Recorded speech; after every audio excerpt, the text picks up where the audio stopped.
Assalamualaikum warahmatullahi wabarakatuh. Jira jirtu ilmaan Oromoo qaqqaalii fi gaggaarii hundi keessanuu akkam nagaa fayyaa keessanii baga jiraattan siniin jecha guyyaa har'aa barnoota ajaa'ibaa barnoota isin fayyada jedhee abdii qabu keessaafuu yeroo ammaa kana namoonni biyya Suudii keessa jiraatanis warroonni biyyoota garaagaraa keessatti argamtanis doolaa Khaliijii keessatti tahee sanii alatti garuu keessaafuu biyya kana keessa warra jirtan warri waraqaa hayyamaa qabdanis warri hin qabnes hedduu namni ala bahee waa bitachuudhaaf rakkina cimaarra jira waan ta'eefu har'a karaa saniin karaa salphaadhaan aappii ajaa'ibaa aappii guyyaa muraasa keessatti waan barbaadan manatti isinii fidu kan meeshaan isaa akkaan qulqullina qabu gatiin isaa gati aanaa akkaataa isin barbaadan yoo meeshaa gatii ol ka'aa ta'e bitachuu barbaadan gatii ol ka'aa yoommoo gatii rakishaan bitachuu barbaadan gatii rakishaan meeshaa ajaa'ibaa waan ofii kiyyaa irratti fayyadamaa jiru yeroo dheeraadhaaf yoo xiqqaate waggaa 4 olin aappii kanarraa meeshaa bitachaa jira. Meeshaa tokkollee qabu meeshaan keessan immoo wanni qabaannaan badii rakkina qabaannaan yeroo muraasa keessatti meeshaa sanii deebisanii maallaqa akkaawuntii mataa isaatii qaba. Aappiin kun nuun jedhama. Aappii kana Pilaastor keessaa argattan jechaadha. Aappii ajaa'ibaati. Meeshaa hedduu irraa bitachuu dandeessanii kallattumaan meeshaa kana nuun harfi yookaan qubee 40 qofaa barreessitan mallattoo keelloo qabu kana qofaa isumatu isinii baha. Download godhatanii amma kallattumaan keessa seenee isin garsiisa.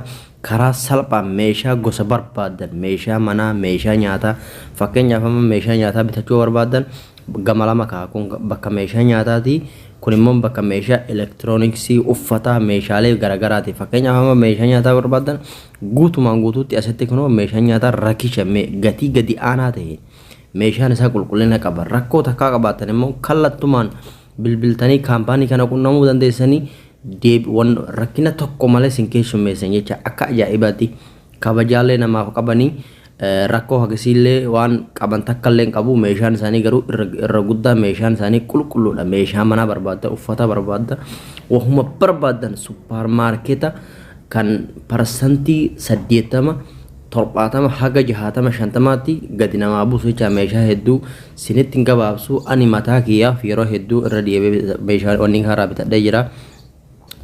Akka fakkeenyaattiin waan amma dura bitadhee sin garsiisa. Bakka as keessa seenee my account bakka jedhu bakka maal meeshaa amma dura bitadhee bakka my account jedhu kanarra seenee sin garsiisa.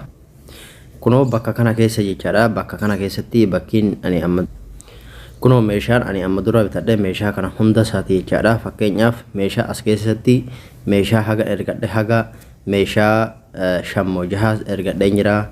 Kanas kunoo kunis kana keessaa kunoo kanas meeshaa hedduu lakkoofsan uffatallee haa ta'u kunoo uffata akkuma argitan kana meeshaa hedduu asirraa bitadhee jira. Uffata jimlaan bitachuu dandeessanii tokko tokkoon bitachuu dandeessanii meeshaa hedduu of keessaa qaba. Seenirra ani viidiyoo sirrii dheeressuu kiyya waan hin barbaanneef gabaabseetuma sin garsiisa.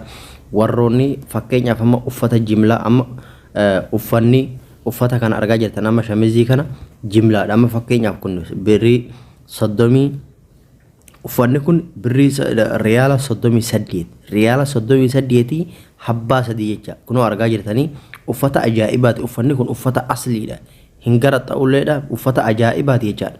Wallaahi yoo uffata kana amma fakkeenyaaf birrii 38 habbaa sadii jecha habbaa sadii akkasuma gad jala buutanii kunoo as jalatti uffata garagaraa jimlaan bitachuu dandeessan. Fakkeenyaaf amma kana yoo kana agartan habbaa 5 riyaala 44 habbaa 5 jecha. Asirratti maal isin wanni isin baruu qabdanii fakkeenyaaf amma uffata kana bitachuudhaaf irratti cuqaasa erga irra cuqaaseen booda kallattumaan as keessa seenee jecha. Erga as keessa seenee bakka kanatti hoggaa seentan bakka immoon karaa gabaabaa immoo maallaqa irratti isinii hir'isu. Koodii kana fudhadhaa qubee kaa lakkoofsa 7 kaa gootaniiti asitti play gootanii ergasii parsantii haga ta'e takka kunoo asitti riyaala haga ta'e takka irraa isinii hir'isa.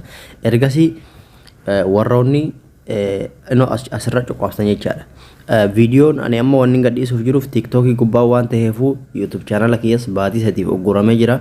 Garuu barnoota kana dheerinaan yeroo dheeraa irratti fudhadhee karaa YouTube channel kiyyaarratti hojjedhan jira achi seentanii daawwachuu dandeessanii kunoo asirra cuqaastanii erga asirra cuqaastaniin booda kunoo asitti filannoo hedduu isinii kaaha yoo isin karaa hedduun bitachuu dandeessanii ama fakkeenyaaf kuni yoo meeshaan keessa yoo isin meeshaan sinjala badee dhiyeeffatanii karaa kana birrii asitti isin dhiyeessanii birrii saniin kallattumaa waa bitattanii yoommoo kaash yoommoo fiizaa qabaatte yookaan kaardii yookaan akkaawuntii yoo bitachuu barbaadan gatiidhuma wanni qofa kafaltanii yoommoo kaash ka bitattan taatanii kunoo kan mushaawaraa riyaala 17 qofa kafaltan riyaala 17 qofa kafaltanii ergasii kaash irra cuqaaftaniiti kunoo bakka kaash dhukaarra cuqaaftaniiti asitti kunoo birrii 17 akka argaa jirtan kana birrii 17 asitti sin gaafata jechaadha ergasii bakka kana cuqaastan jechaadha bakka kana cuqaastanii kallattumaan meseeji isinii dhufa guyyaan haganaatti isin giyaasanii jedha itti fayyadamaa like share gochuun follow gochuun jajjabeessaa viidiyoo isin dhiyeessee galatooma